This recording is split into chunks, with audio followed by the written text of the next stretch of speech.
Abin Varkey MLA സഞ്ചരിച്ച വാഹനം അപകടത്തിൽപ്പെട്ടു. എതിർദിശയിൽ വന്ന വാഹനം MLA സഞ്ചരിച്ച കാറിലേക്ക് ഇടിച്ചു കയറുകയായിരുന്നു. പത്തനംതിട്ട ഓമല്ലൂരിൽ വെച്ച് ഇന്നലെ രാത്രിയാണ് അപകടമുണ്ടായത്.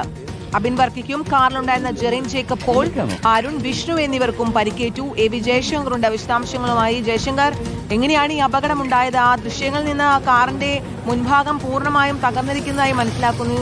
ഈ മറ്റു കാറിലുണ്ടായിരുന്ന ആളുകൾ ആരായിരുന്നു? അതായത് കഴിഞ്ഞ ദിവസമാണ് ഈ അബിൻ വർക്കി MLA വാഹനം അപകടത്തിൽപ്പെടുന്ന സാഹചര്യം ഉണ്ടായത്. MLA വാഹനത്തിലേക്ക് മറ്റൊരു കാർ വന്ന് ഇടിക്കുന്ന അവസ്ഥയായിരുന്നു. ഇന്നലെ രാത്രി കൂടിയാണ് 11:45 ശേഷമാണ് ഇത്തരത്തിലൊരു അപകടം ഉണ്ടാകുന്നത്. പത്തനംതിട്ട ഓമല്ലൂർ ഷട്ടർ ബുക്കിലാണ് ഇത്തരത്തിൽ അപകടം സംഭവിച്ചത്. MLA വാഹനത്തിൽ ഉണ്ടായിരുന്നവർക്കും പരിക്കേറ്റിട്ടുണ്ട്. പക്ഷെ പരിക്ക് ഗുരുതരമല്ല എന്നത് ആശ്വാസകരമാണ്.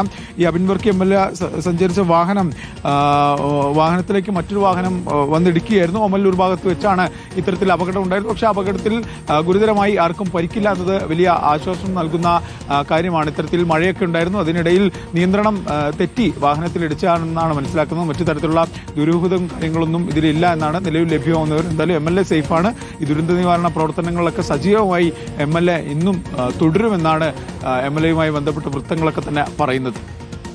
ശരി, AV ജയശങ്കറാണ് വിശദാംശങ്ങൾ നൽകി.